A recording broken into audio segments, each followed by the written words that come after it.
Well, I mean, I think again, you gotta have a short memory here in this league, and I know it's not easy to have a tough game like that, but part of it is you communicate it out, and you say what I kind of told you guys beforehand is that you're not going to play great every night, and when you don't have a good game, you got to bounce back, and you got to do it with some assertiveness and some belief. And thought he came out and he just went to work, and it's as good as he's looked offensively in a long time. Made some threes, made some interesting shots, made some tough ones. Did a lot of good stuff. You were talking earlier about having Precious and Cam to split those minutes. When you had Precious up there in that second quarter with that backup group, that really turned the game.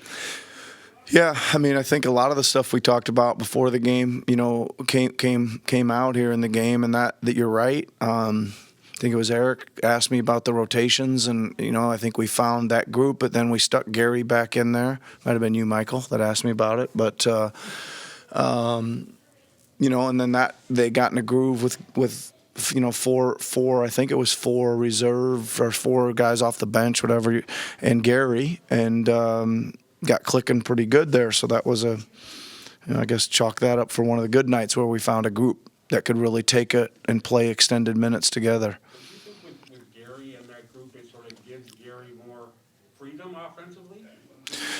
Well, I mean, I think it does. I think he's certainly playing very well offensively. I think we've I think going back to the Philly game, we've kind of found some rhythms to get him the ball, some sets and things to do, and some counters to those to keep getting him things. And then he actually, it was one of those nights, he had it going, and we'd run a play out of a timeout, and he'd make that shot, and then he kind of was hot, and we'd go to a third kind of something totally different, and he'd come flying through one side to the other off a double, and he made another one. So he was making all the set calls that were for him on that little run there.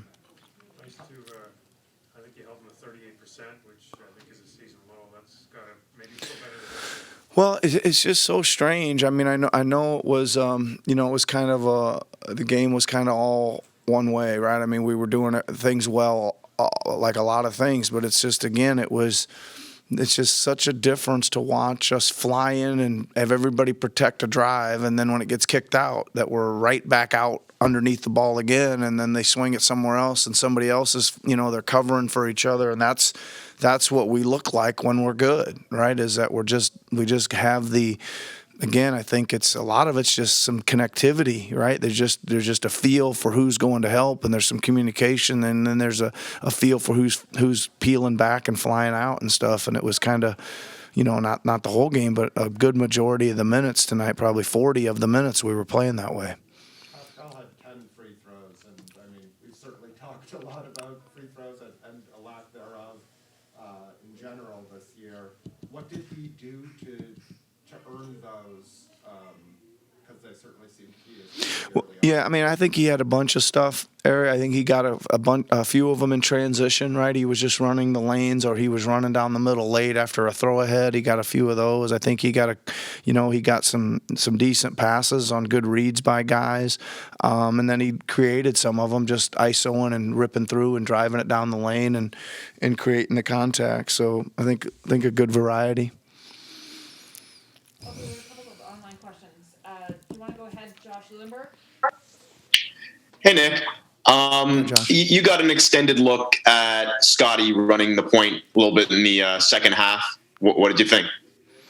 Yeah, we did. I mean, it was good. I think it was. I mean, it's like again, it probably wasn't on the pregame notes that we were going to try to give Scotty a run at the point. It just kind of happened that way, and it felt like a way to do it with that group out there. We did also, as expected, we expected them to put a little more pressure on Gary and Fred with some double teaming or hard shows on the ball and stuff. So we wanted to move Fred off the ball a little bit was the initial part of that. And then, Fred came out, so we just kind of let Scotty keep rolling. We thought it was okay. I mean, it almost was really great, Josh, because he made a couple really good passes that we didn't kind of capitalize at the end of them. And he even made they with his size, they like to go chase him up the floor, and he's pretty good at just getting around people. And he got one in front of the rim, didn't go in. There was 3 or 4 there, I thought, in that stretch that probably should have been baskets, and it would have looked like a really good stretch. And then it didn't look quite as good because they didn't go in. But I liked it overall. Josh, I apologize. Interesting. Oh, sorry, Nick. I'm sorry. Thanks, Nick. Have a good night. I'm gonna hold you to one because Fred is outside, so we'll finish with. Thanks, Josh. See you. Thanks. Yep. Go ahead, Mike. Hey, Nick, just wanted to ask you about Fox. So he had 17, but you kept him out of the paint for a good portion of the night. What was who gets credit for that, or how'd you do it? Well, we did a good job of the schemes on him. I thought we picked him up early, and when he did get by us, there was just really early. Sorry, Jen, we lost your audio there. Oh, that's my fault. I had you on mute.